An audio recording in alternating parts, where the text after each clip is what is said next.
About 1140, Geoffrey of Monmouth, a Benedictine monk, seemingly of Welsh descent, who lived at the court of Henry I and became afterward Bishop of St. Asaph, produced in Latin a so-called Historia Bretonum, in which it was told how Brutus, the great-grandson of Aeneas, came to Britain and founded there his kingdom called after him, and his city of New Troy, Troy Novant, on the site of the later London. An air of historic gravity was given to this tissue of Welsh legends by an exact chronology and the genealogy of the British kings, and the author referred as his authority to an imaginary Welsh book given him, as he said, by a certain Walter, Archdeacon of Oxford. Here appeared that line of fabulous British princes which has become so familiar to modern readers in the plays of Shakespeare and the poems of Tennyson: Lear and his three daughters, Cymbeline, Gorboduc, the subject of the earliest regular English tragedy, composed by Sackville and acted in 1562. Locrine and his queen Gwendolen, and his daughter Sabrina, who gave her name to the river Severn, was made immortal by an exquisite song in Milton's Comus, and became the heroine of the tragedy of Locrine, once attributed to Shakespeare, and above all, Arthur, the son of Uther Pendragon, and the founder of the Table Round. In 1155, Wace, the author of the Roman de Rou, turns Geoffrey's work into a French poem entitled Brut d'Angleterre, Brut being a Welsh word meaning chronicle. About the year 1200, Wace's poem was Englished by Layamon, a priest of Arley Regis, on the border stream of Severn. Layamon's Brut is in 30,000 lines, partly alliterative and partly rhymed, but written in pure Saxon English with hardly any French words. The style is rude but vigorous, and at times highly imaginative. Wace had amplified Geoffrey's chronicle somewhat, but Layamon made much larger additions, derived, no doubt, from legends current on the Welsh border. In particular, the story of Arthur grew in his hands into something like fullness. He tells of the enchantments of Merlin the wizard, of the unfaithfulness of Arthur's queen Guinevere, and the treachery of his nephew Modred. His narration of the last great battle between Arthur and Modred, of the wounding of the king, 15 fiendly wounds he had, one might in the least 3 gloves thrust, and of the little boat with 2 women therein, wonderly dight, which came to bear him away to Avalon and the Queen Argante, sheenest of all elves, whence he shall come again, according to Merlin's prophecy, to rule the Britons. All of this left little in essentials for Tennyson to add in his Death of Arthur. This new material for fiction was eagerly seized upon by the Norman romancers. The story of Arthur drew to itself other stories which were afloat. Walter Map, a gentleman of the court of Henry II, in 2 French prose romances, connected with it the church legend of the Sangreal, or Holy Cup, from which Christ had drunk at his Last Supper, and which Joseph of Arimathea had afterward brought to England.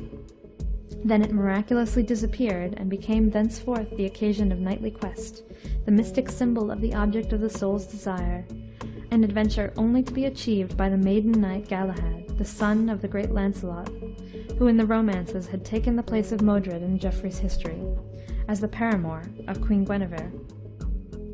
In like manner, the love story of Tristan and Isolde was joined by other romancers to the Arthur saga. This came probably from Brittany or Cornwall. Thus there grew up a great epic cycle of Arthurian romance, with a fixed shape and a unity and vitality which have prolonged it to our own day, and rendered it capable of a deeper and more spiritual treatment, and a more artistic handling by such modern English poets as Tennyson in his Idylls of the King, by Matthew Arnold, Swinburne, and many others. There were innumerable Arthur romances in prose and verse, in Anglo-Norman and continental French dialects, in English, in German, and in other tongues. But the final form which the saga took in medieval England was the prose Morte d'Arthur of Sir Thomas Malory, composed at the close of the 15th century. This was a digest of the earlier romances, and is Tennyson's main authority. Beside the literature of the knight was the literature of the cloister.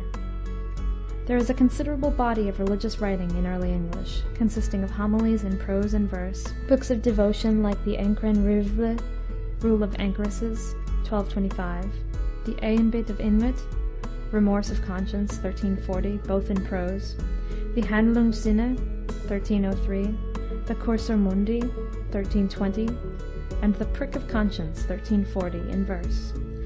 Metrical renderings of the Psalter, the Pater Noster, the Creed, and the Ten Commandments, the Gospels for the day, such as the Ormulum, or Book of Orm, 1205, legends and miracles of saints, poems in praise of virginity, on the contempt of the world, on the 5 joys of the Virgin, the 5 wounds of Christ, the 11 pains of hell, the 7 deadly sins, the 15 tokens of the coming judgment, and dialogues between the soul and the body.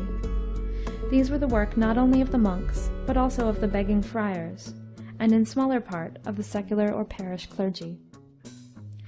They are full of the ascetic piety and superstition of the Middle Age, the childish belief in the marvelous, the allegorical interpretation of the scripture texts, the grotesque material horrors of hell with its grisly fiends, the vileness of the human body, and the loathsome details of its corruption after death. Now and then, a single poem rises above the tedious and hideous barbarism of the general level of this monkish literature, either from a more intensely personal feeling in the poet, or from an occasional grace or beauty in his verse. A poem so distinguished, for example, a Louve Ron, a love counsel, by the Minorite friar Thomas de Hales, one stanza of which recalls the French poet Villon's Ballad of Dead Ladies with its refrain, Mais où sont les neiges d'antan? Where are the snows of yesteryear? Where is Paris and Hélène, that were in so bright and fair of blee, Amadas, Tristan, and Adéen, Isolde and Alade, Hector with his sharper mane, and Caesar rich in world's fee? They baith be glidden out of the rain, as the shaft is of the day.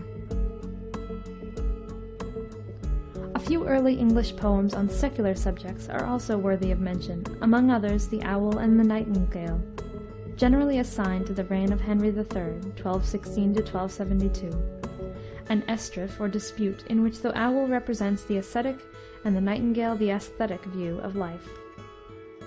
The debate is conducted with much animation and a spirited use of proverbial wisdom. The Land of Cockaigne is an amusing little poem of some 200 lines, belonging to the class of fabliaux, short humorous tales or satirical pieces in verse. It describes a lubberland, or fool's paradise, where the geese fly down all roasted on the spit, bringing garlic in the bills for their dressing, and where there is a nunnery upon a river of sweet milk, and an abbey of white monks and grey, whose walls, like the hall of little King Pepin, are of pie crust and pastry crust, with florin cakes for the shingles and fat puddings for the pins. There are a few songs dating from about 1300, and mostly found in a single collection, Harl manuscript 2253, which are almost the only English verse before Chaucer that has any sweetness to a modern ear. They are written in French strophic forms in the southern dialect, and sometimes have an intermixture of French and Latin lines. They are musical, fresh, simple, and many of them are very pretty. They celebrate the gladness of spring with its cuckoos and throstlecocks, its daisies and woodruff. When the nightingale sings, the woods waxen green, leaf and grass and blossom spring in April, I ween. And love is to be my heart gone with a spear so keen, night and day my blood drinks, my heart doth me teen. Others are love plaints to Alison, or some other lady whose name is in a note of the nightingale, whose eyes are as grey as glass, and her skin as red as rose on wrists. Some employ a burden or refrain. Blow, northern wind, blow thou me, my sweeting, blow, northern wind, blow, blow, blow. Others are touched with a light melancholy at the coming of winter. Winter wakeneth all my care, now these leaves waxeth bare. Oft I sigh and mourn as ere, when it cometh in my thought of this world's joy, how it goeth all to naught. Some of these poems are love songs to Christ or the Virgin, composed in the warm language of earthly passion. The sentiment of chivalry united with the ecstatic reveries of the cloister had produced Mariolatry and the imagery of the Song of Solomon, in which Christ woos the soul and made this feeling of divine love familiar. Toward the end of the 13th century, a collection of Lives of Saints, a sort of English golden legend, was prepared at the great Abbey of Gloucester for use on saints' days. The legends were chosen partly from the hagiology of the Church Catholic, as the lives of Margaret, Christopher, and Michael, partly from the calendar of the English Church, as the lives of St. Thomas of Canterbury, of the Anglo-Saxons, Dunstan, Swithin, who is mentioned by Shakespeare, and Kenelm, whose life is quoted by Chaucer in the Nonne Presto's tale. The verse was clumsy and the style monotonous, but an imaginative touch here and there has furnished a hint to later poets. Thus the legend of St. Brandan's search for the earthly paradise has been treated by Matthew Arnold and William Morris,